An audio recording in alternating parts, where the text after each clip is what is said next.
Okay, I'm just waiting to make sure this is actually going through. Okay, good. Yeah. Okay, we're up. So, hey, we're back after a little bit of a break. Josh and I are going to talk today about Star Wars: The Bad Batch from Disney Plus. Since we missed last week, we're just going to go through each of the episodes that have been released. So that right now, that is the first three of them. Um, Excited to talk about this. So let's get right into it. Josh, the first episode, Bad Batch, Aftermath. How'd you like it? Overall feel? Oh man, instant tears. I know you Instant haven't seen tears. I know you haven't seen Rebels. Um, so you may not know this, but the kid who got away is a main character in Rebels. So Okay, all right, yeah. Because he said Caleb, and it sounded so familiar. I've seen like the first 5 episodes or so of Rebels, so yeah, he's the master, right? And Ezra is the he was yeah. Ezra's master. Okay, that makes sense. Yeah. Now that you say that, yeah. Now I recognize him.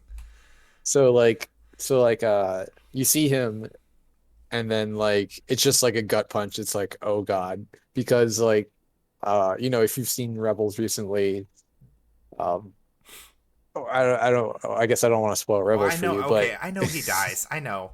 oh, he dies. So it's like oh man, and it's just like so tragic, but you're hopeful, which you like so he's gonna get away, but like at what cost? And um so it was cool. It was cool seeing like a different perspective for Order 66, which was such like a pivotal moment in the franchise. Yeah. Um I thought I had written a note because he said his name was Caleb, and then I was like, isn't the guy from like Star Wars Fallen Order the main character named Cal? So I thought it was him for a second. no, yeah, close fit. But no. Um so um so yeah, that was like they definitely started off with a bang. Um, and yeah, no, that first episode was really long and really good. They really, it was interesting comparing the first episode length versus the most recent one. Seems like it got a lot shorter, like basically half as or even less than half as long. Yeah, I think it was like 73 minutes, and then the last two were like 20 ish, 20 somethings. I was Yeah. like, if they do, because there's a lot of episodes in this season. I was like, if they're all over an hour long, like I don't even know what I'm going to do with myself. That's that's just like pure spoilage. Yeah. Yeah, same here. When I looked at because like I thought we were gonna cast last Friday, so like I was kind of like running late, so I was like, oh, I gotta watch like 2 episodes before we talk, and then it was like, oh my god, this one's 73 minutes. Oh man. But I to be honest, I like this one better than the last two because I felt it was more like engaging, I guess, and more of like the main storyline. I don't know, but we can talk about that when we get to the other ones. But I did want to talk about I liked how they did the Clone Wars logo in the beginning, and they just like stamped over it with the Bad Batch logo. Like, yeah, this is pretty much a continuation of Clone Wars, and it's just like a new name, you know. Yeah, well, it's the same art style, the same characters, but it's kind of like bridging the gap between Clone Wars and Rebels in a way, in multiple ways, right? So we've got Caleb Doom, um, we've got Saw Gerrera hanging out, um, and there's like open question of how many of these characters are going to make it to the Galactic Civil War, proper. Um, yeah, and It's almost like a Rogue One situation, right? Like we don't see a lot of these characters or any of oh, these I see what you're characters in saying. the Okay. You're in expecting the main everybody to die. trilogy. Yeah. So it's like this awkward moment where the further along we get in the series, the more likely we are for them to not make it because otherwise we would see them later, right? Yeah. Um, yeah, like I'm on the camp of not necessarily. They could have just gone off and done their own thing, but yeah, that's true. Sure. I mean, uh, we know about some characters that fought off screen in like Battle of Endor, for example. Hmm. Um, but yeah, I don't know, man. I guess I'm still scarred from Rogue One, you know? Yeah, Rogue One. The ending was kind of like, whoa, geez, I need to decompress and like talk to somebody. Yeah, after that, I needed a new hope. Yeah. Yeah. Oh, nah, okay. Very good there, Josh. Nice one. Zing. Zing. Went right over my head. Yep, zing. Um, yeah, and there's this first episode is also like a side quel to Revenge of the Sith, right? Kind of like the finale to Clone Wars. The last 2 or 3 episodes there was taking like place alongside or in the background of Episode 3, right? When I say Episode 3, I mean Revenge of the Sith. Right. Yeah. Yeah. So Yeah, I guess well, it's like unclear how much time there is between like, for example, Order 66 and Yoda confronting the Emperor. that's true. That could have been like a few weeks, maybe. Like you don't really think about it when you're watching the movie. One thing about episode 3 that always got to me was like Obi-Wan and Yoda, like they basically storm the Jedi Temple, but like they didn't get caught. It was a little suspect how they were able to kind of get in and out. Yeah. Yeah, and then also considering how like difficult it was for Yoda to get out later. So definitely some time passed because I'm sure at the time of Order 66 is going on, it's just like a lot of chaos, right?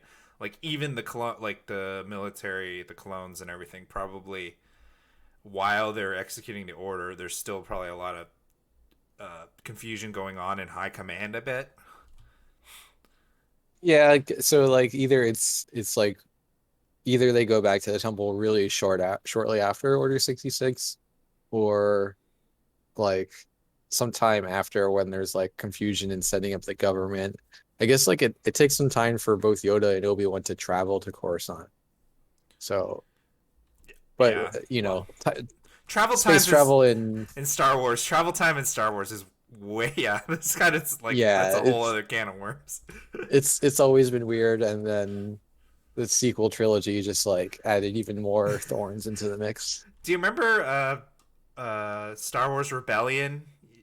You like texted me Yes. that time when I was like playing it, and then yeah, like when I first started playing that game, whenever it came out a million years ago, and I was like, why is it taking them so long to like get from this planet to that planet? Like, it takes like 2 seconds on Right, in the right. movies, and it's like taking like days and weeks and months.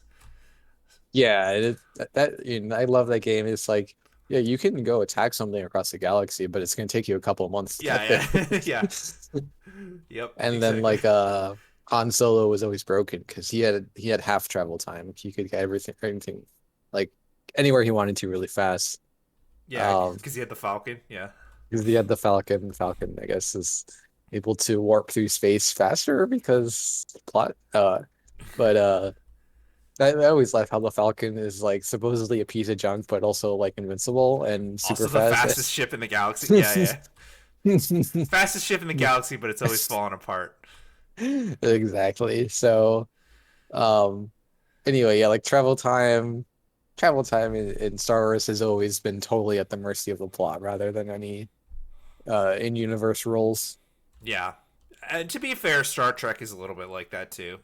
They try to make it make a little more sense, but sometimes it's Well, just it's interesting that whole show centered around the fact that they were far away, Star Trek Voyager. Voyager, Yeah, right? yeah, yeah. And it's like, and that was supposed to be like a state-of-the-art ship, right? But Yeah. it just took them forever. That was like the whole premise of the show. Well, I think it would have been okay if it wasn't for a couple of the movies. I think the shows tried to stay pretty consistent, but like, yeah, if it wasn't for like Episode 5 in the Star Trek movies, that would have been because they get to like the center of the galaxy in like a couple days. And it's like, if you can get to the center of the galaxy in a couple of days, then you should be able to get to the Delta Quadrant in like a week, you know? Yeah, But yeah, right. Like, oh, I don't know, but if I remember Voyager correctly, they also had a couple of like season finales where they had a choice between they had like a moral choice to get home sooner or whatever, and yeah, so and they they never took it. consistently Yeah, didn't yeah. didn't But take it so that the show can continue on. well, and also the funny thing is like they like a couple of times in like important episodes they got like boosts that like Right. like cut their time in half or cut their time by a significant amount, and they took those. But then in the end, it didn't matter because they just took like a wormhole home anyway. So it's like, I guess they Yeah, got to the closer to the wormhole that they needed. So, right. And they never run out of fuel or supplies or anything like that. They have a replicator. and the ship always looks pristine. Yeah. Which I've always seen. Okay. Yep, yep. Let's get back on track. That was like a tangent on a tangent on a tangent. So, but which is what we are best at here, I think. But Um, actually, if we can talk about we can skip ahead to episode 3 because it has a little bit to do with travel time. Um, okay. Go ahead. Go so ahead. Yeah. Go ahead. this has happened a couple of times now. Uh, where okay, so the one couple of episodes I'm thinking about. First is the episode in Clone Wars where Anakin uh gets aboard the Malevolence, which is Grievous's super big starship, and he sabotages the hyperdrive so that it flies into a sun. Okay, great. That that kind of follows, right? Like Okay. you flew into a sun. Um, but it's also and so like the reason he had to sabotage it is because at least in Legends, um, if your Navi computer detected a gravitational field in front of you, it wouldn't let you. It'd be like, nope, you can't do it. And that's like why it takes time to calculate paths and stuff, and why they can't just jump to hyperspace immediately. Um, Okay. That makes sense. Yeah. so then uh, later in an episode you've seen, if you recall, when Maul sabotages the reactor aboard that Star Destroyer, the Venator Star Destroyer, they come out of hyperspace, and when they come out of hyperspace, they're pointing directly at a planet, right? I'm I'm not misremembering this. It's like, oh, we're gonna crash into the planet because we just came out of hyperspace. And so it's like, well, wait a minute. Like, you really shouldn't be flying that close to a planet that has gravity if you're going through hyperspace, right? Maybe they disabled the safety protocols so that they to to to reduce the time it required to make the jump to hyperspace. I don't know. I'm just, I don't know how it was. Yeah, I mean, well, the question is like, are you or are you not affected by gravity? Because if you are, then you can do like really crazy things in hyperspace, like slingshot around, But you you just know. said that was from Legends, and Legends is decanonized, isn't it? Well, no, the idea that you can hyperspace into objects is from episode 4 when Han's like when they're leaving Tatooine, he's like, you can't just jump into hyperspace. You'll fly into a sun or a black hole or whatever. Okay, right, Um, right, right. it's not like Dustin Crop's boy. So that has always been the premise is that you hyperspace is dangerous. You can't just fly blindly. Um, so then Legends kind of expanded on it a little bit. Um, the sequel trilogy played super fast and loose with it. You had Han hyperspacing into a planet. Like, well, what the heck? And apparently it's like relying on his human reactions. Like, okay, whatever. Um, so I guess my question is because then that happens again in Bad Batch, that's why I bring it up. They come out of hyperspace and they're pointed at a planet. They're crash landing on a planet. And it's like, wait a minute, shouldn't you be like not shouldn't your path not be pointed or be traveling through anything that has gravity? um, I got no answer for you, dude. Uh, they did not It's count just on really the eagle. convenient. They did not count on the eagle-eyed uh, awareness of a one Josh Meditor 996. You know, they just did not account for that. I just think it's stretching my disbelief a little bit that they keep falling apart close to a planet that they can crash land on. That's all I'm gonna say. Okay. Um, fair point. Fair point. Not a bad point. Fair point. um, let's see. Some other things I want to talk about. Um, okay, two. Let me see. One, two, three. So three characters that we are being. One is brand new, and two we're being reintroduced to. Um, one of the brand new one. Let's talk about her for a second. Omega. You mean Omega? Sure. Omega. Omega. So, the reason I bring this up is because I read on the internet that um Django and thus all the clones have a New Zealand accent, obviously because he's from Okay. New Zealand. Okay. But now that I've heard, I never really thought about it. I just thought they had like a either a British accent or a colonial accent.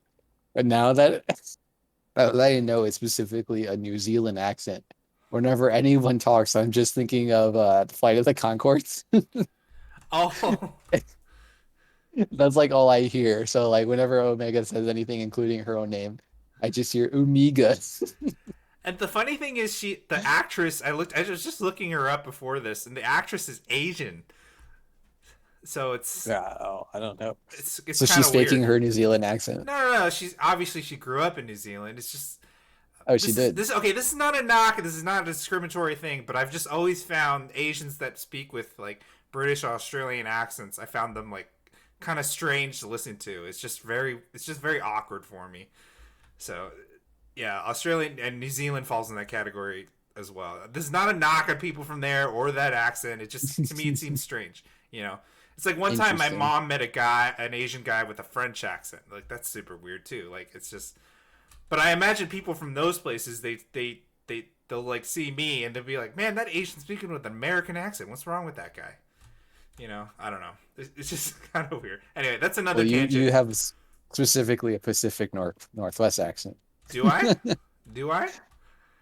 Well, I what don't if know, I do said to you? you, "Get out of here, Are Josh"? you are you are you trying to speak in a Brooklyn accent? I Is have that no your I, attempt?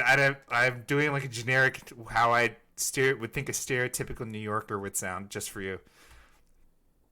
Yeah. Hey I see what you're Josh. saying. Hey So like, Josh. Josh, you want to go watch Star Wars? No, that's more Boston. No, yeah, that's fine. that's more Boston.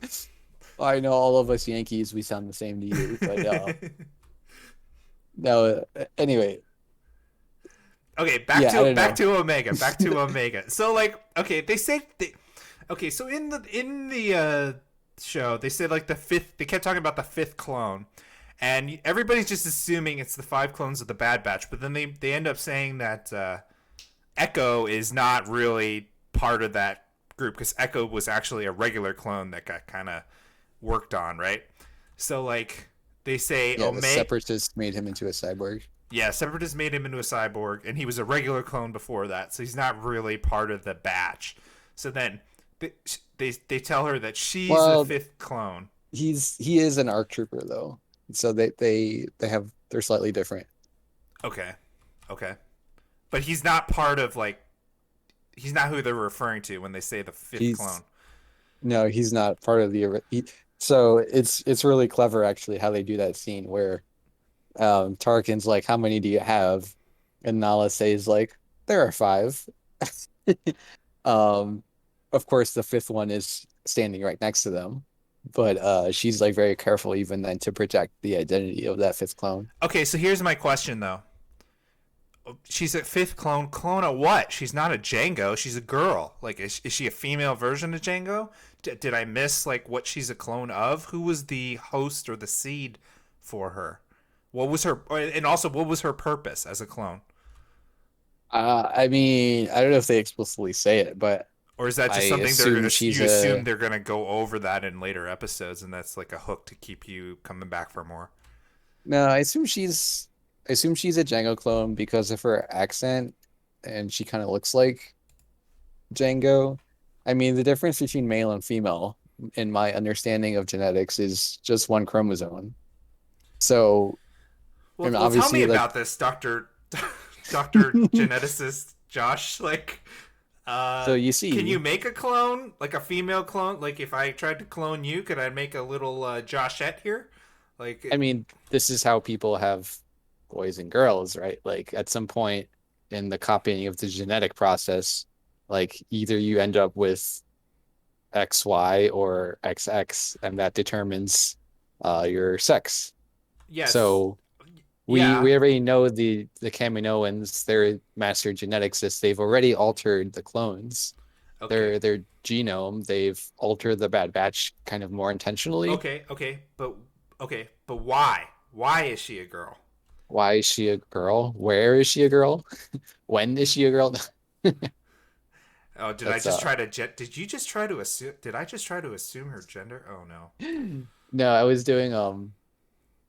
you're doing doing Guardians of Gamora the or Galaxy. Yeah, yeah, yeah. Drax. I was doing tracks. Anyway, why is she a girl? The obvious thing that comes to mind is that Nala Se did not want it to make it seem obvious that she was a clone of Django specifically. Okay, So as a way to hide her okay, identity. that's fine. That makes sense. Why does she exist? Why did they make her? Okay, so here's where you start to get into internet theories. Okay, So enlighten me. I want to hear this. the first and the one I've subscribed to because it's so obvious is that Omega is their attempt to make a force sensitive clone. I'm gonna let you digest that for a second. Okay, yes, it's mulling over in my brain. So Okay, so first of all, um we know the Kaminoans, they're mad scientists. They like to experiment, do they like to do things. So um this current cloning experiment came about because of their interaction with the Jedi.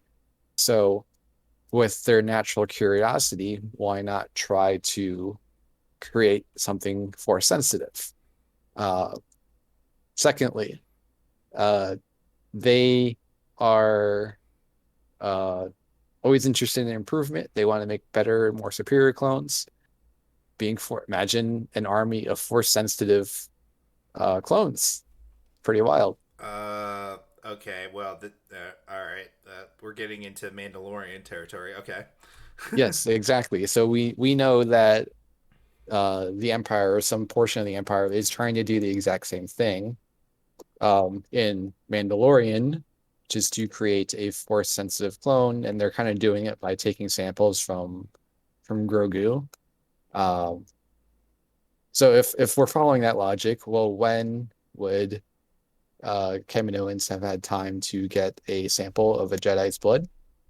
Perhaps Palpatine gave them some, or by proxy Dooku. Alternatively, they grabbed a strand of Obi-Wan's hair, or maybe Shakti if she was there for many years. What about the original So Jedi?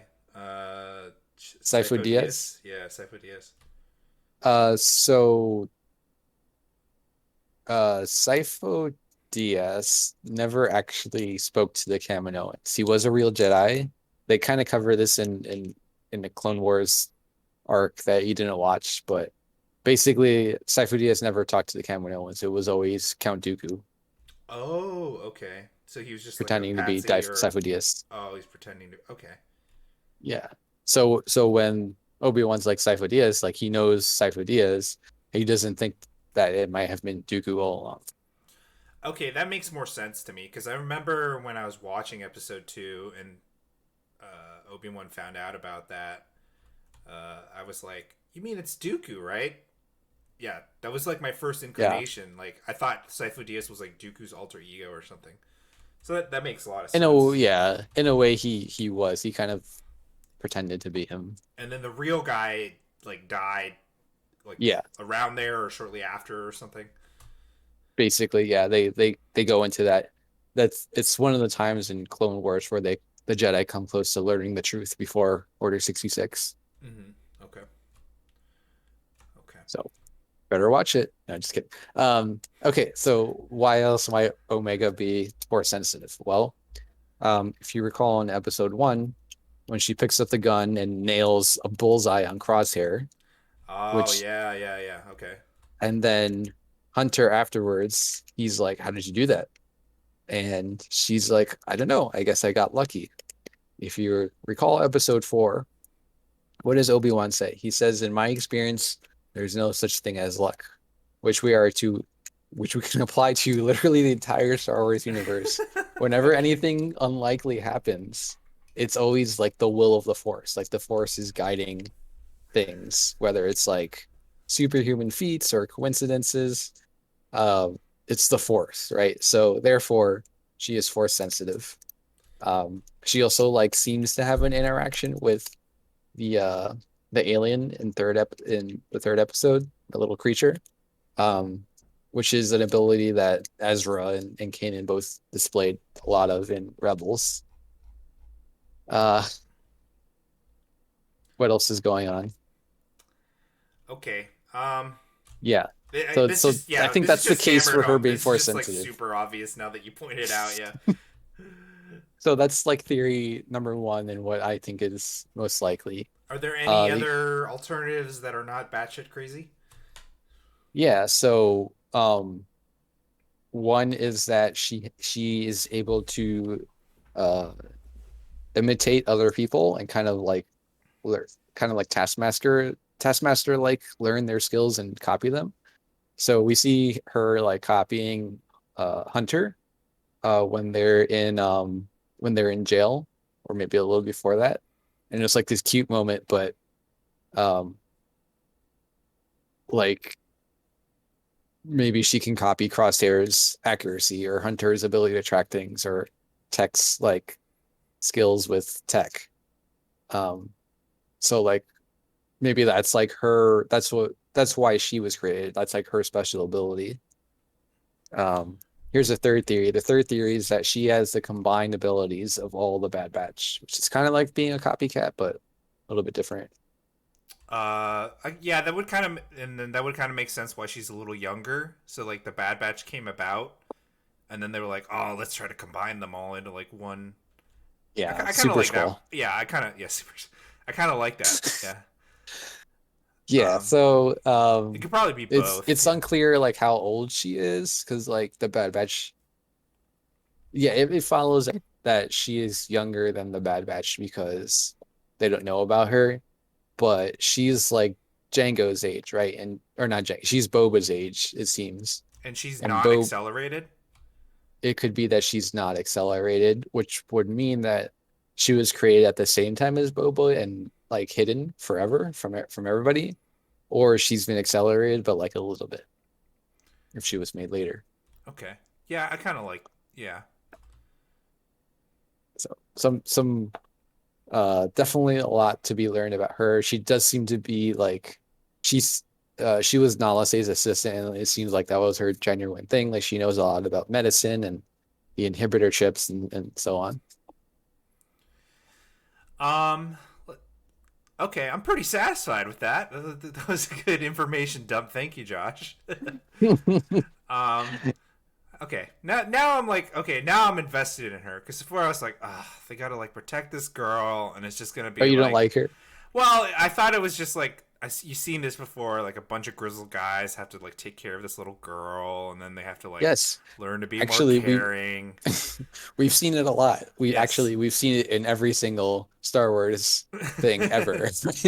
So let's recap. In Rebels, it was Kanan and Ezra. In Clone Wars, it was Anakin and Ahsoka. In Mandalorian, it's Mandalorian and Grogu. Um, you go all the way back to episode four, it's what's kind of like Obi-Wan and Luke, and then it's Yoda and Luke, and then it's like Luke spreading his wings, I guess.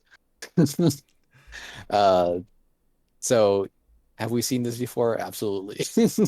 Well, actually, hold on. So now it's like, but in the sequel trilogy, it's like, uh, nobody in Rey because she doesn't need anybody because she's just perfect. In fact, she tries to get a mentor in Luke, but uh, oh man. Oh boy. Okay. All right. Yeah. So now that you say that, now I'm more invested. Yeah, um that's good. Unique. So also like her name, what does her name mean? Is she the last clone? Is she the Omega. ends? Well, Omega is also like a pseudonym for God too, right? Like Well, that's what I took away from it. like in the Christian Bible, I guess in the Hebrew Bible as well, he's referred to as the Alpha and the Omega, the beginning and the end. The beginning and the end. Okay. Yeah. So if we want to get biblical, we can talk about the actually I don't know if you've seen those Clone Wars episodes with the father and the daughter and the son. No, but I mean, Anakin is the chosen one, right? Like, Anakin's the chosen one, so I don't want to get too deep into it if you haven't seen the episodes. okay. But but yeah, there could definitely be something like religious about her role. The Maybe she's like the chosen one of the clones. the the final perfect clone, Omega, like the last, right? The end. Yeah, yeah, the last clone, or the end to the war. Certainly not the end to Oh, Kaminoan's that could be prophets. that's a good interpretation. The end of the war. She can. Oh, she's the chosen one to end the war, or the last one. I don't know. It's a lot of ways you Yeah, can look at it. Yeah. yeah, and there's a lot of politics going on behind the scenes that we're kind of seeing. Or so in Legends, the Kaminoans and clones stage an uprising against the Empire. So, uh, are we going to see that plot line again? After watching this last episode, the one that came out today or yesterday, yes, I think so. Um, I'm kind of glad that they're going that way because the what is it? They were talking. The couple of Kaminoans were saying that like they need to uh, well, help me remember. They needed to create a new gen of clones to ensure their own survival and reestablish their relationship with the Empire. Like because the Empire seems to be moving on to like the stormtrooper recruiting program that we see in the original trilogy. Yes, right? Right. Yeah. Well, yeah, they don't really dig into where stormtroopers come from in the original trilogy. Um, but yeah, like But it's it's just like normal it's guys because in the beginning, Luke was thinking about going to join the one of those recruiting sessions or something, right? so in the main series, yeah, they are So just just like regular regular people, dudes. yeah. I'm But sure in like Rebels and stuff they talked more about that. well, mm, yeah, I guess in Rebels, there's scenes where like Ezra is in the Imperial Academy for a little bit. Han was also in the Academy. Uh, used to be in the Empire. Um, so so in okay, it gets a little complicated because stormtroopers are technically not the main part of the Imperial Army. At least that's the way it used to be. The stormtroopers are supposed to be the elite troops. Um, and like the ones that the Empire sends when they really need something done. The bulk it's exactly right. Okay, okay. If you say so, I believe you. And it kind of follows because like they have expensive armor and they're like supposed to be scary or whatever. So like they're shock troopers basically. And like it's of course it's all analogous to Nazi Germany. That's where Lucas got a lot of his inspiration for the Right. So they're Empire. like the SS divisions Yeah, versus like and the that's why regular the Wehrmacht. Yeah. that's why the officers dress the way they dress and so on. Um, so and then obviously like the stormtroopers are really the only ones we ever see in most media until like Solo, right? Solo, we got to see the Imperial Army, which is probably like the bulk of Oh man, I what, gotta go back and you mean like when he was fighting on the planet, like early on? yeah, where he meets Chewie. Okay, I gotta go back and look at that. I thought they were stormtroopers. No, no, no, no. They're you know on the Death Star, those people with like the black helmets Yeah, with like yeah, yeah.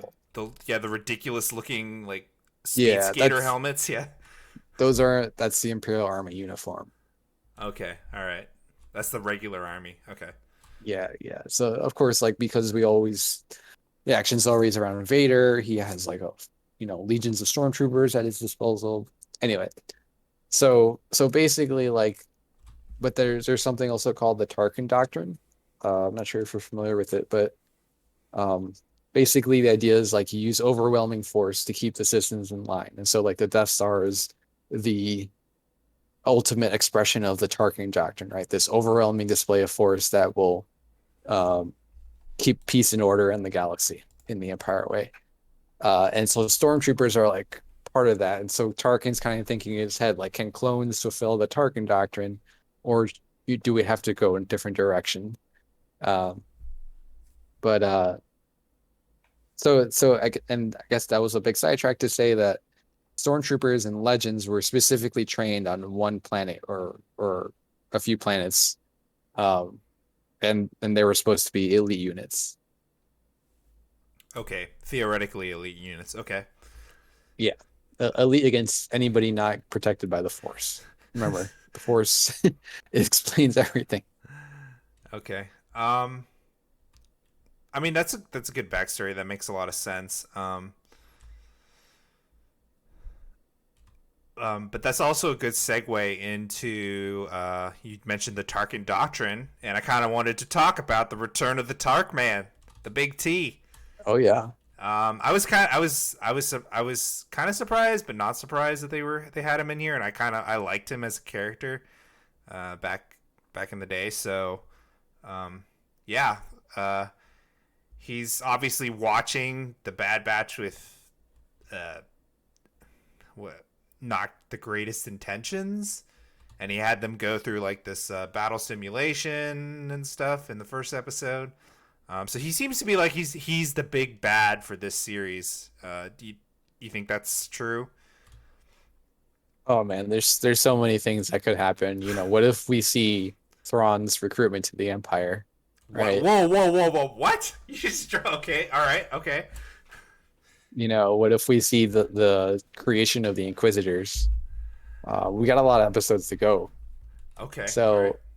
So, could Tarkin be? I think someone on Reddit there like when Tarkin hands the program over to the other dude, it's like Tarkin exits stage left, and we never see him again.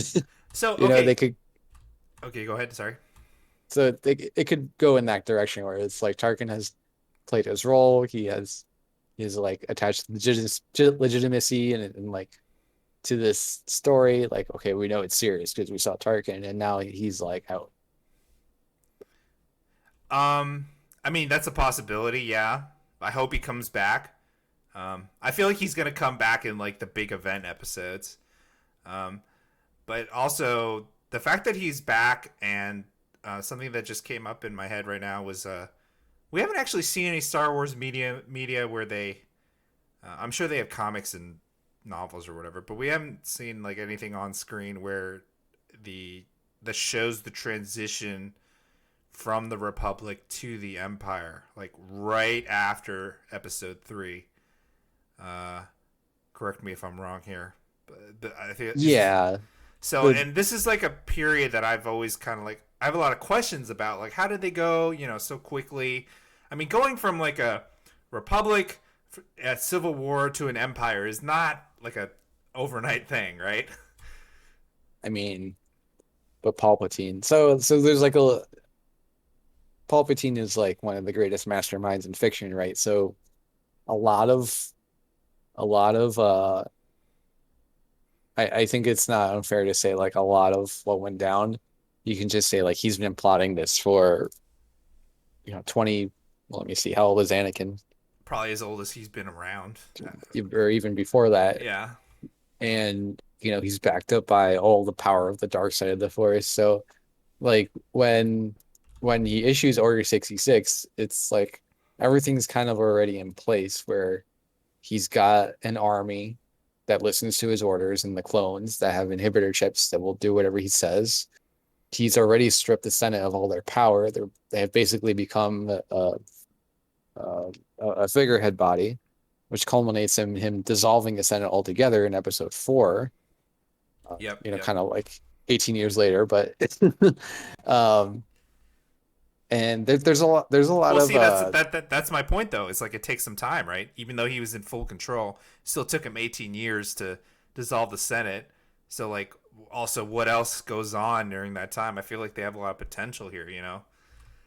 well, I think the impetus for dissolving the Senate was the creation of the was the Death Star being made public. So the idea is we don't need to play games and pretend like you have Yeah, representation now because we have a Death Star. yeah. So so for I guess it took them however many years to create the first one, and then obviously the second one was made much larger and much faster, but okay. And then we have Starkiller Base, which is kind of exponentially. But What anyway, what base? Uh, Starkiller Base. what base? I don't think that exists. Oh, so are you familiar with the Sun Crusher? Nah. I think you're just making stuff up, Josh. I don't know what you're talking about. No, let me tell you about the Sun Crusher. So the Okay. Sun Crusher is from Legends. It is a small spaceship that uh has the ability to blow up planets. Um, and it can survive. Wait, what does it do? No, it blows up suns. That's why it's called the Sun Crusher. So basically, it goes into the middle of the sun and it's strong enough to withstand the gravitational force of a sun. I think it like drops a mini black hole and then like gets out. So uh, still, that was more believable than Starkiller Base. Anyway, Okay, Josh. Okay. uh, so so but yeah, like the transition from Empire to Republic, there are a lot of episodes in Clone Wars that kind of show like this like Palpatine gathering more and more power and eliminating like potential Potential threats to loose him. ends. Yeah. Yeah. So that's like it's in Star Wars fandom. There's like people who hate the politics of Star Wars and they just want the explosions and lightsabers. And then there's like people who really dig that and they want to know like what are the economics of the Trade Federation? Like how does Well, that work? I, one of the, I don't know if you know this about me, but I like history a lot too. So Yep. I look at Palpatine and I love that he's like such a great what is it? He's like a version of Julius Caesar. Yep. Yeah, so like if Julius Caesar had like the Force and the dark side, that would have been Palpatine. Like, and even without Yeah. the Force and the dark side, he did some pretty amazing shit. So, Yeah. not exactly great, but it's just a very fascinating figure. So, yeah, uh, Yeah. This is you know, the there's a ton of parallels between obviously like the Galactic Republic and the Roman Republic, yep, their transition to the the Empire. Senate and transition empire. Yep, yep. Yeah, yeah. The you remember the Senate guards from like episode one that were blue? You mean episode one, Phantom Menace, episode one? Yeah. The Senate guards that were blue. Anyway, their uniforms are basically ripped straight from like Roman legionnaire Oh, like the uniform. Praetorian or something. Yeah. Yeah, yeah. Um, are you talking about the guys with like the purple electric, uh, purple weapons? Yeah, I think they carry those, but Are they basically humans or are they bots? no, they're humans. They wear blue. Oh, okay. I'm not thinking about. Okay, I'm thinking about something else. So like the basically when Palpatine started to become evil, he took those and he made them wear red, and those became the those red Imperial guards. You mean like in episode three when Yoda walked into Palpatine's office and he like used the Force to just like smack those two guys, Yeah, those red those dudes, red and they dudes? show up Okay, later yeah, in episode six. yeah. Okay, yeah. Okay, yeah. Um, yeah. There's a lot of parallels, I guess, inspiration drawn from Rome. For sure. Yeah. Okay, so moving on. I want to talk quickly about Saw Gerrera. Uh, Or sucker.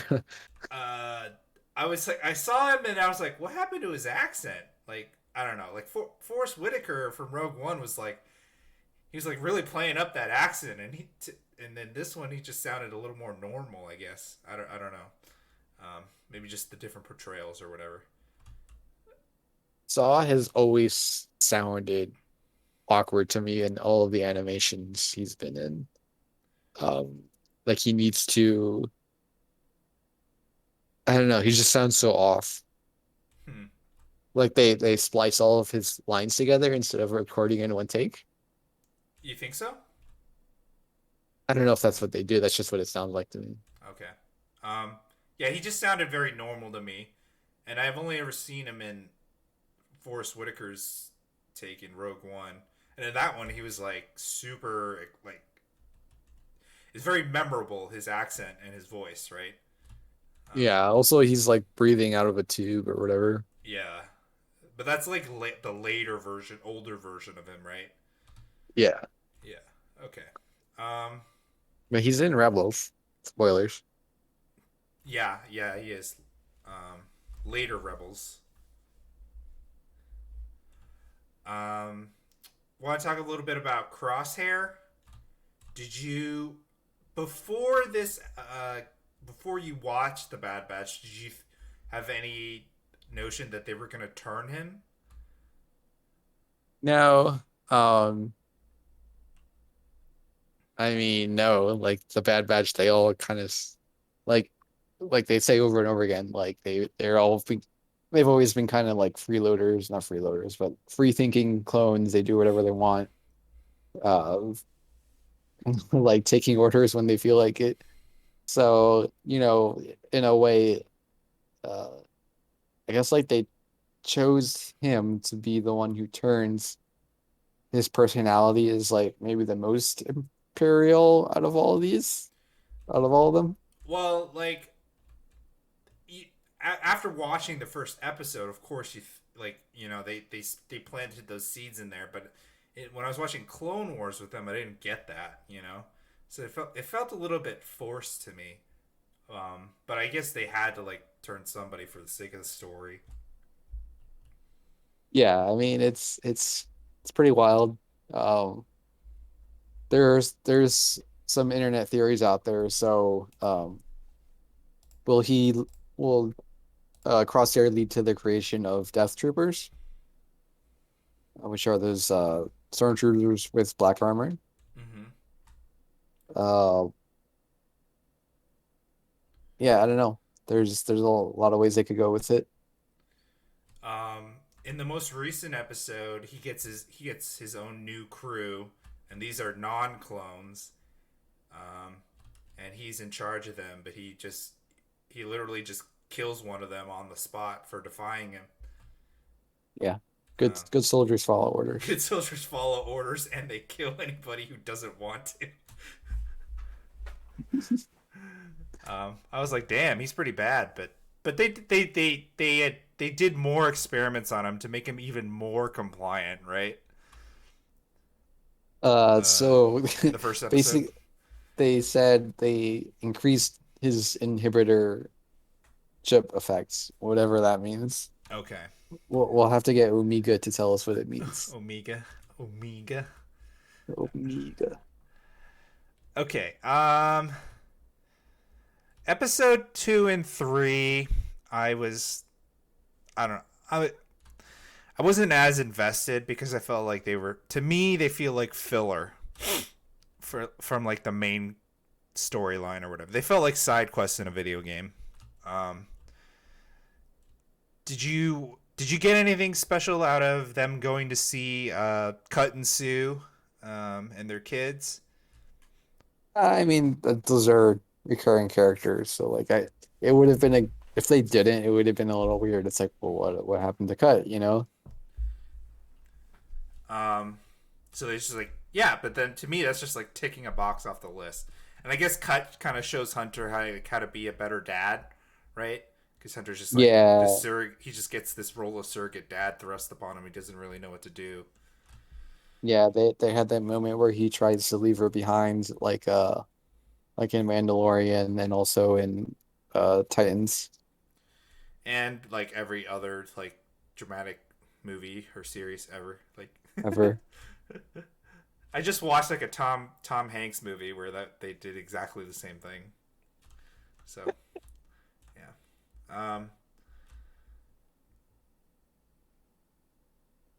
Let's see. Yeah, they have to try to get off the planet, and they managed to get Cut and Sue. They managed to see Cut and Sue off. Hunter didn't tell Omega that he planned to have her go with them. You And started saying Omega too. yeah, I know you got me into it. Oh shit. All right. Yeah. And then of course she doesn't actually leave with them. She comes back to the batch, and they decide to take her on. So I was like, okay. To me, all that was very predictable, I guess. Yeah. Yeah. Um. Oh, I did have a question. I have a note here that says she clutched her jewel and cries at one point. I was thinking, like, what is that jewel? Did they ever say? And where did she get that jewel? So Um, it's the same one that Nalase wears. so was Nalase basically like her mother, like the one who raised her? I would It could assume be so. that that is like part of their medical uniform, or yeah, it could be like some family attachment.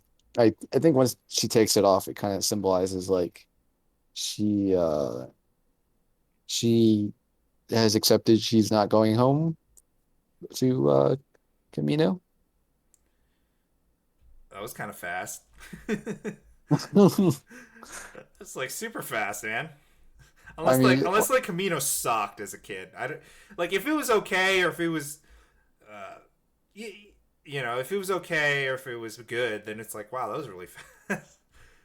But if it sucked, I well, could see how yeah, like yeah, screw that place. I mean that's a good point we can talk about more.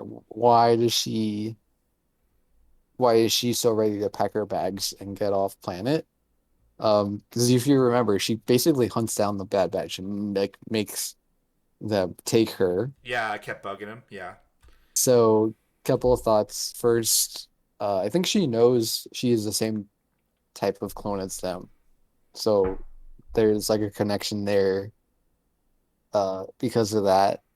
The other is that she's force sensitive and the force is guiding her to where she needs to go, kind of in the same way that like Luke, well, the Empire kind of made his choice, but Luke didn't want to leave Tatooine, but uh, the Force like made a way for it to happen. Um, You made it sound like the Force killed his aunt and uncle. well, the Force led him to Obi. Well, I guess R2 did that, but uh, maybe a better example, it's like the supreme coincidence of how Rey manages to be found by Finn. And then of course she just happens to be Palpatine's offspring or whatever. Anyway, so when you put those two things together, it's got to be the Force guiding events, right? It just has Okay. to Okay. Okay. be. Oh god. I I gotta say I'm having so much fun doing these these discussions. It just never ends. Oh boy. I try to not be so negative. They're way more toxic people out there than us. We'll say that. Oh, of course. When it comes to the sequel trilogy, Yeah. I mean, well, we don't really acknowledge their existence, so like that's probably pretty offensive to everyone who worked on it on the project. But well, I think Mark Hamill at one point commented, he's like, "We did Luke's character wrong. I admit it." Well, Um, I have an issue with that, but I feel like they could have done that right if they did it a little bit better. Um, like the same premise, but like the did it same better. premise, but they could have done it a little bit better because like I see like I know real people that are like you know when they were young they were totally different from and then they get old and it's like totally different outlook on life because they're bitter or they something out of their control like screwed things up or whatever, you know, like You see people like that all the time, you know.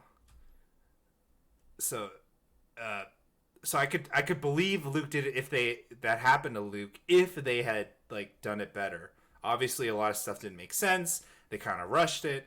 It did. The story was like the story behind how he got to that place was just didn't make sense. But I think if you made sense, it could have worked. Um, Come on, dude. How many people do you know are the same person they are at 28 versus 68? You know, or whatever the age Luke is supposed to be. I don't know if I really had a problem with like him being bitter. Uh, that I don't. That's like not in my list of things I don't like But I like about the sequel I know trilogies. like okay, so the main argument is that he saw the good even in Darth Vader, who's like the evilest evil in the terms in all of evil, whereas like he saw the little bit of darkness in Kylo Ren, and he like immediately thought he had a moment of weakness. He had to like take him out, right? Yeah, I But they could have see they could have done that so much better. It could have been like a misunderstanding or something, you know, like or they had like a well, it I don't was a know, misunderstanding, right? Because like well, a better uh misunderstanding. because remember like they have two different versions of the story and like Kylo's version makes Luke seem like he's about to murder him. Luke's version, uh he according to him, he realized his mistake, but Kylo woke up and it was too late. Yeah. Um yeah, I don't buy I don't buy that Luke would just go try to even would even have that level of weakness to even to think about taking him out, right? No, Um it doesn't really make any sense because like like he would let he it go. He would let it get to the point where Kylo just full out turned evil, and then they would fight, right? Like I don't think he would let it get to that point, or he would let it get to that point. I don't think he would try to do like a um, whatever you call it, the minority report him, which is what he was thinking about doing. I think it's a huge problem that all of this happens off screen because I don't think look, I mean Luke is kind of dumb, but he's supposed to be a wise Jedi Master by this point. So everybody knows that's Darth Vader's grandson, right? It's not a secret. Is and like I feel like deep down in Luke, one of the reasons he never had kids was because he had a fear that Darth Vader's line would be whatever Mm-hmm, mm-hmm. continued. So like it should not surprise Luke that there's darkness in Kylo. Like and like you're with him every day, you're training him every day. I'm sure you've done like forced meditation together. But like this one time when you just like hovering over him at night and you sense darkness in him, like it maybe there's a way in which that there's like tension that leads up to that. Like Kylo does something weird in training or like whatever. This all happened off screen.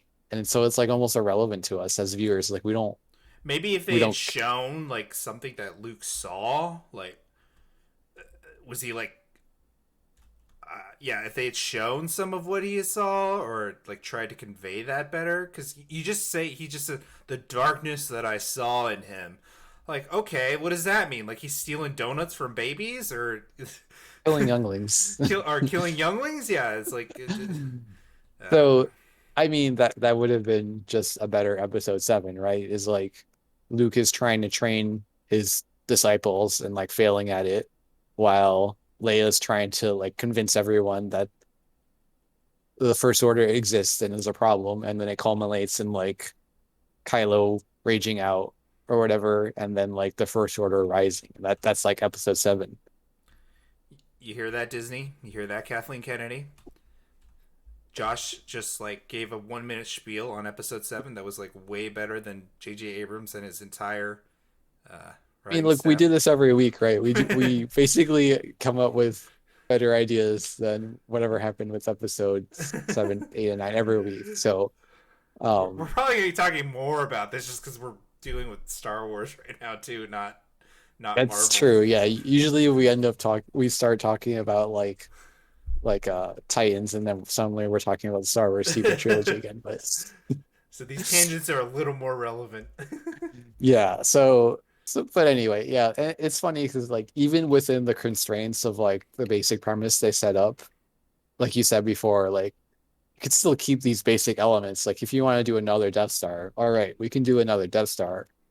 But there's so many better ways to do it than whatever they came up with. Yeah, I remember them. I remember reading after episode 7 came out an interview with one of the writers, and he said every version that they came up with that had Luke in the script, it was just centered on like what Luke was going to do and everything about Luke, and the new characters were kind of like his sidekicks. So Okay. they made the decision to take Luke completely out because they wanted the new characters to be the focus. So, I don't know. There's a point to that too, If you wanted new characters to be the focus, then just travel 100 years in the future, honestly. and not What's have the point? Skywalkers be involved. Yeah, Yeah. yeah, Or do KOTOR. Like yeah, yeah. Um, that's I kind of mean, it baffling. could have. I think it could have worked. You could have had Ray be another student, right? And then like, Oh heck yeah, like and then Luke's training obviously, both of them, and then yeah, and like training both of them, and then obviously like Luke has to die somewhere at the end of 7 or during 8, and she has to take yeah. up the mantle, right? No, And obviously that's very that predictable, but that is like that would have made more sense. it would be so great. Like you have Rey and Kylo training side by side, and Kylo is this natural gifted student because he's a Skywalker, and Rey has to like work for everything and scrap for every little bit of success she has. And then, And he's but also Luke, like the popular cool kid. He's got right? the But precursor to the Luke, Knights of Ren, always like but saying, Luke yeah, favors her because he knows her true potential, and he understands that like Kylo has a lot of power, but with power comes danger, and and he's always close to traveling to the dark side. So like end of episode 7, Luke sacrifices himself to save them against the First Order. But he tells like he passes his lightsaber not to Kylo but to Rey and says like you have to continue whatever oh yeah, the and then enemy. Kylo gets so resentful of that. Yeah, He's like jealous. super It's resentful. Yeah, so he goes to the dark side. And then like Rey has to overcome her like insecurity because she was always second best as Kylo. Um, anyway, so it's so obvious, right? When you say it out loud. yeah. Well, I think the okay. I know we're on a tangent here, but I think the biggest problem with that is just that the fact that Abrams is not a fan.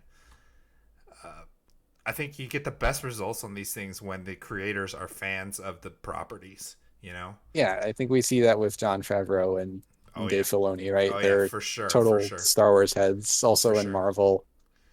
Yep. Um, the another example would be the Cobra Kai guys.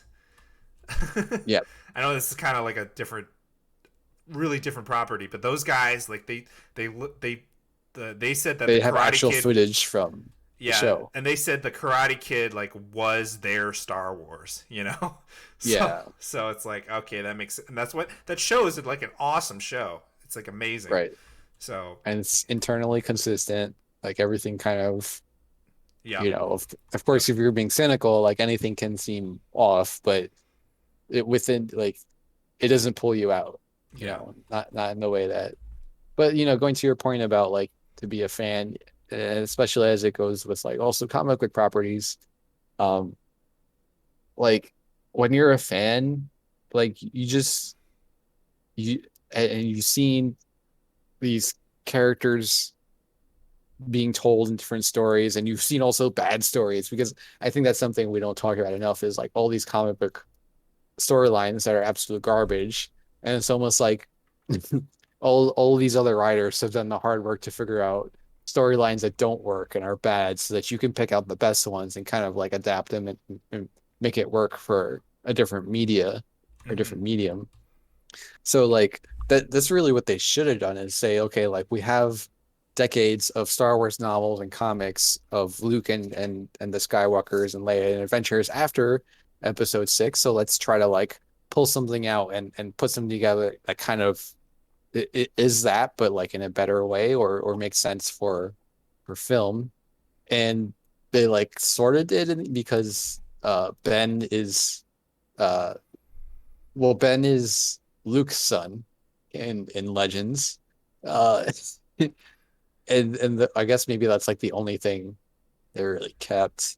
And Um, everything else is just like pure new creation instead yeah, of like stealing a story another storyline and making it better. yeah. Um, I would say like maybe the only other thing was that like Leia did train for a while in the Force for a bit. Um, But bro, was that relevant to sequel trilogy at all? well, yeah. They just It kind of literally did not they just matter. kind of brought it up a little bit in Episode 9, and that was it. Yeah, So that she could train Rey because yeah. everyone's complaining that she's a Mary suit. So basically, episode 9 just became a checklist of we're gonna answer everyone's objections about the series so far. Yeah. Um, And by the way, if that's the way you make movies, is you go on the internet and see what people are saying about it, and then try to like respond to that. well, okay, Oh, you bro. can say that before you make the trilogy, right? Like you could go on and see like what people are hoping to see, what they don't want to see.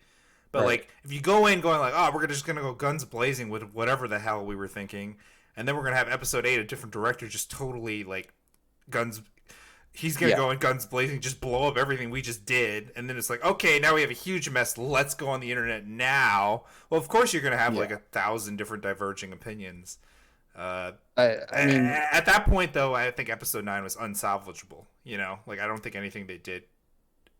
the There's too phrase much here of we're looking for is don't read the comments. This is it. like rule number one when you're creating anything. Don't read the comments. You want to get good feedback, you gotta get it from a certain group of people that you trust that can be objective. But random strangers on the internet should not guide this multi-billion-dollar franchise, Yeah, us included. yeah. Well, that's a good point to. That's a good stopping point, I think. That was pretty good. I like that discussion. That was a little. I don't know, a little controversial, but I liked it. That was good. So I think we agreed we're going to skip trending up and down this week. Yep. Um, I do have a good one saved up, so maybe next week or whenever we decide to bring that back, um, I got a really good trending down. Nice. I love a good trending down. Um, It's really um, dark, right? what are you watching, Josh? What have you been watching? What have you finished? What are you gonna watch? Yeah, so just at maybe like yesterday, pulled up Castlevania season 4 has dropped. So uh didn't really have to finish it, just kind of pulled it up on a whim. Um but it's looking like more of the same as what the show previously has been. So that's a positive. Okay, that's it. Oh, also I'm binging Adventure Time because it's Adventure Time. Have you seen it before? I have not seen like all the episodes in order before. I've watched them like on TV as they came out, but like they never. This is actually something interesting that we can kind of talk about is that the way we watch TV now is so different than when we watched it as a kid because as a kid you were totally at the mercy of whatever they wanted to show, like whatever episode they were gonna pick to show. Well, now you just So totally like dated us, Josh. Everybody knows we're super old. so like Dragon Ball Z, for example. Yeah. Um, to watch the Frieza saga, like you had to really get lucky. You know what I mean? What do you? Like Wait, what? Go. because like there was no guarantee that you were gonna watch all the episodes in the order and not get spoiled. You know what I mean? Oh. Um. Well, I kind of had like, I kind of got like some pirated VCDs in Asia because I was living in Asia at the time. So like, Mm. and then I like collected some of the VHS tapes. But that's what you had to do, right? Yeah, yeah, yeah, You yeah. had to like now we watch everything on demand. I Yeah. don't or if you don't watch it on demand, you make sure to watch it in order. Episodes don't get played in a random order. Like I don't know. I don't know if people really they just sit down to watch cable TV and they're like, oh, like this particular episode of Grey's Anatomy is on. I'll watch this even though it's not the latest one. Yeah, that's true. Yeah, and I guess the way that has affected the way people create these shows too, right?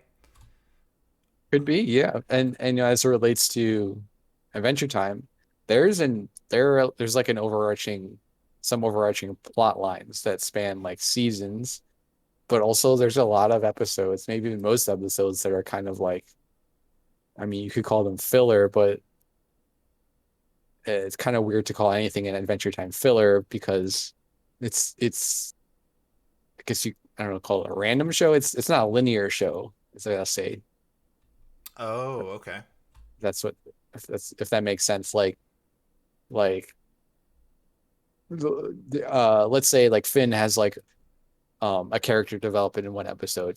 You may never see that character development again. And it's like it's okay though. That's part of the show because of well, I'll have a whole spiel of Adventure Time when I finish all the seasons, but Okay, but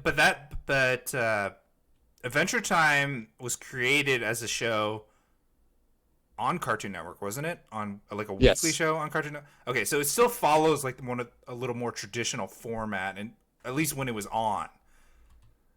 Uh, You mean as far as the release schedule? yeah, when it was airing. Yeah. Yes. Okay. But the way I'm watching it now, Right. and Right. so Right. I Right. guess Right. that's Right. why I brought it up is because I initially watched it on Cartoon Network, but like random episodes at a time, not in order. And now I'm watching them in order. Mm-hmm. Oh, I see. Okay. Okay. Um. So that's what I'm watching. Yeah, we're so spoiled nowadays. It's Yeah. true. Yeah. Um. And now, and it's not to pick on you, but when I was like, "Oh, you should watch Clone Wars," Yeah. and you're like, and you're like, "No, I don't want to watch the whole thing." I'm like, "Oh, but you can just watch these certain episodes to get ready." And you're like, "No, like I can't do it." And it's like, well, No, I you did would though. never I watched season 6 and 7. no, but it's funny because you would never say that like 15 years ago, right? Oh yeah, yeah, You yeah. would never say like, oh, I can't watch this. Like I haven't seen the first one. Oh, funny you bring that up on Disney Plus. There's like a when I was looking at the Star Wars like different shows and stuff they had. There's a specific playlist. It said the Ahsoka playlist. It's like watch all these episodes to know exactly everything you need to know about Ahsoka, and you Well, can I just mean, like there yeah, it's like a bunch of Clone Wars and Rebels episodes placed together. Clone Wars in particular though, there's like Jar Jar episodes that are just about Jar Jar, Oh for God, example. So like, pass. yeah, like there are definitely episodes where if you just read the descriptions, like I don't want to watch this. Well, like in It's season 7, like it was 12 episodes, but it was basically three super long episodes, right? Like season 7 was like the first segment was the Bad Batch. The yep. second segment was I actually can't remember. Anakin? Ahsoka versus Maul, basically. No, The that Siege was of the Mandalore. Siege of Mandalore. Yeah, second segment was Siege of Mandalore, and then the third segment was Ahsoka versus Maul. Yeah. So, um, well, right. So like Ahsoka, oh, Order 66, basically. Yeah, yeah, But if I recall, the that Siege of Mandalore, I think was supposed to be a movie, I believe. yeah. Yeah, I could believe that. Why didn't we get that?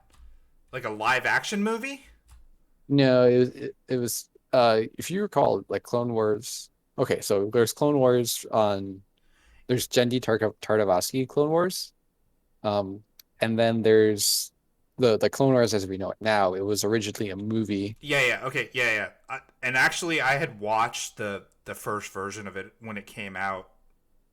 right? Yeah, and then so I was always confused for a long time because I knew there was two different ones.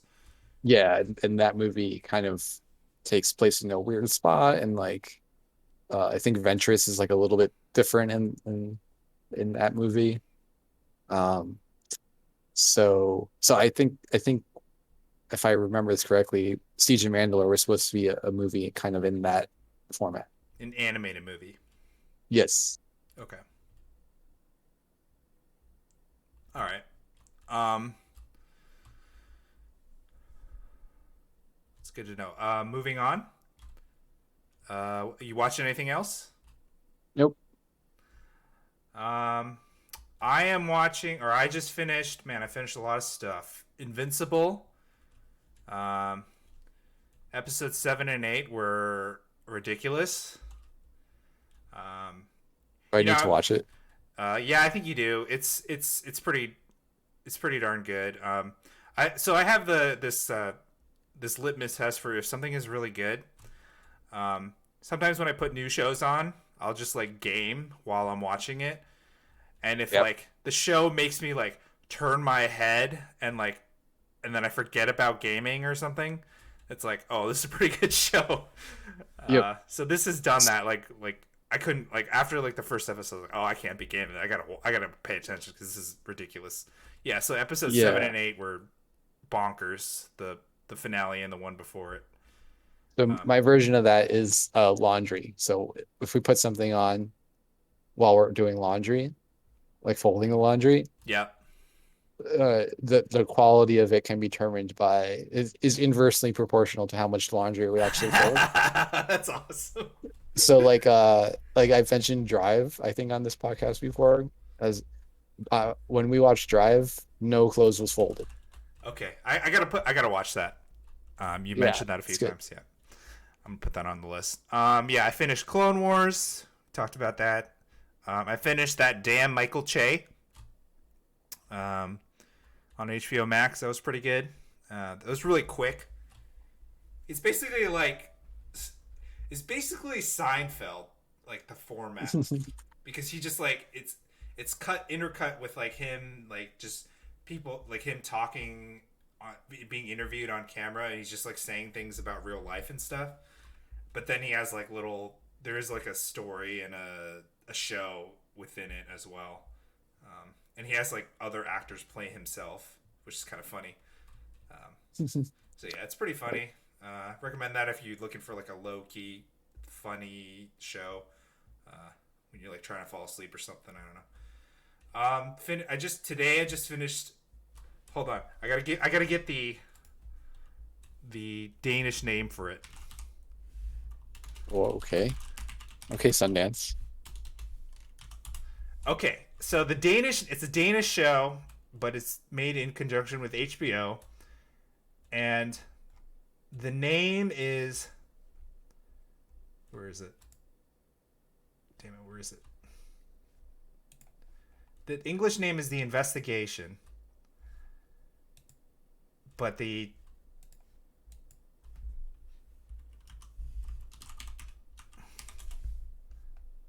damn, I can't find the word.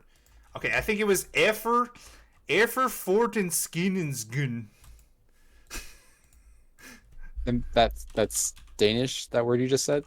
That is the Danish word for investigation. I just like saying that word because I know I'm butchering it, but I doubt anybody Danish would ever listen to this. Interesting. So, it's like a murder mystery. It's based on a true story.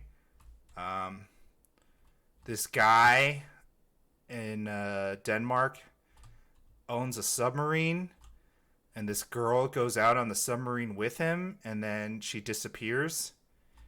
Uh, it's so weird because who owns a submarine, right? He made a submarine himself, and then so she disappears, and obviously she's dead. So then the story is told from the perspective of the lead investigator on the case.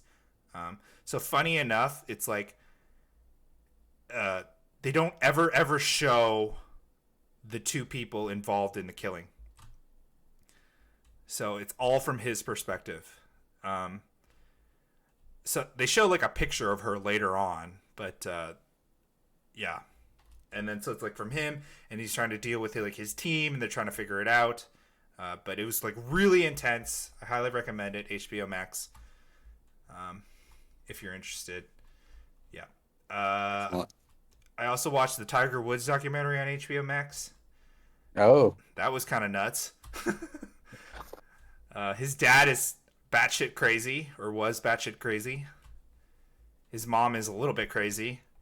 Um, like like Michael Jackson's family type.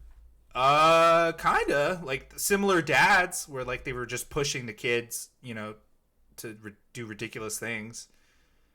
Um, yeah, it talks about like his dad was in Vietnam and he got like all the specialized military training and he was using the psychological things that he learned there on Tiger as a kid. Um, Talked about his dad as a womanizer, and how that affected Tiger, and obviously that's like uh, Tiger like became the same thing, and that's how all that stuff blew up a few years ago. So Yep. it was pretty informative. I didn't know a lot of the stuff in there. I thought it was interesting. So yeah, that's what I've been watching. Thinking about getting into Jupiter's Legacy on Netflix just because Netflix keeps bombarding me with it. Uh, so Yeah, I've got that one too. yeah, I don't know. Maybe I'll check out the first episode, and if it doesn't hook, then uh, I'll just drop it. Um, Probably gonna check out Drive, because it comes highly recommended from some dude that I don't really know.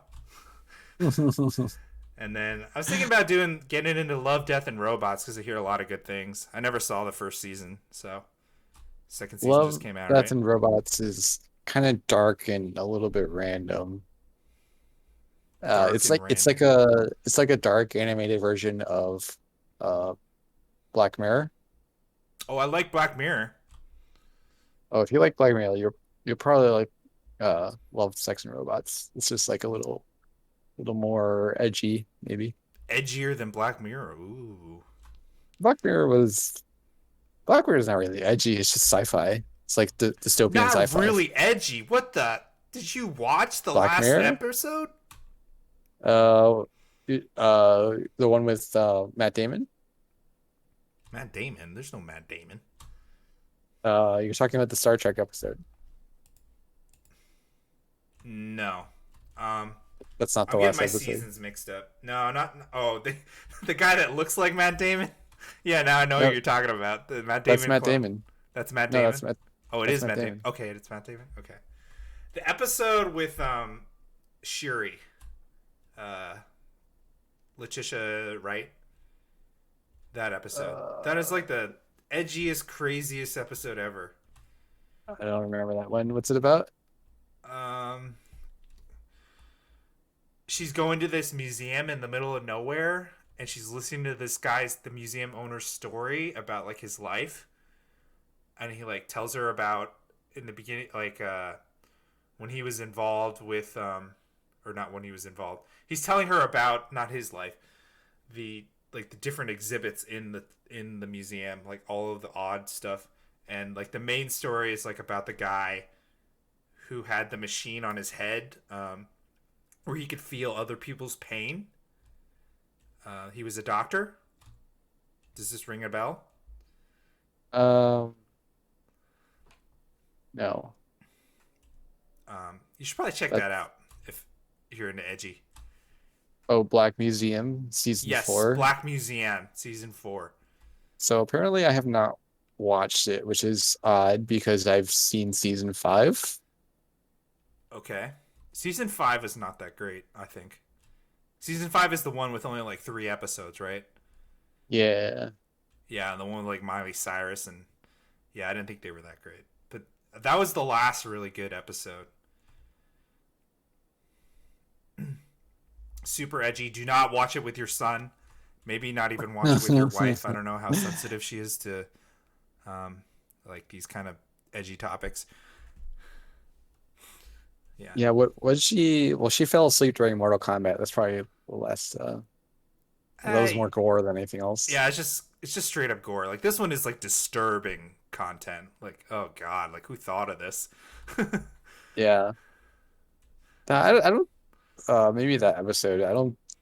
I wouldn't call like edgy to me. Something's edgy is like uh like Fight Club is edgy, right? Because it's like, ooh, we're fighting against the man and the government and like be Okay. be like a free thinker, but like at its core, there's like nothing there. There's no Okay. All right. um what else is like edgy? Like I haven't seen New Mutants yet, but I imagine New Mutants is edgy.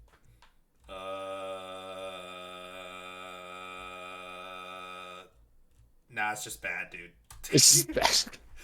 I couldn't. No, you could. No, I would not describe it as edgy. Oh man. Basically anything David Fincher is edgy, I think. Okay, well, that seems like a good stopping point. Yep. Thanks for listening. We're going to be back next week with Bad Batch. We've got Loki coming up in a few weeks. So yeah, all that to look forward to. Thanks for listening.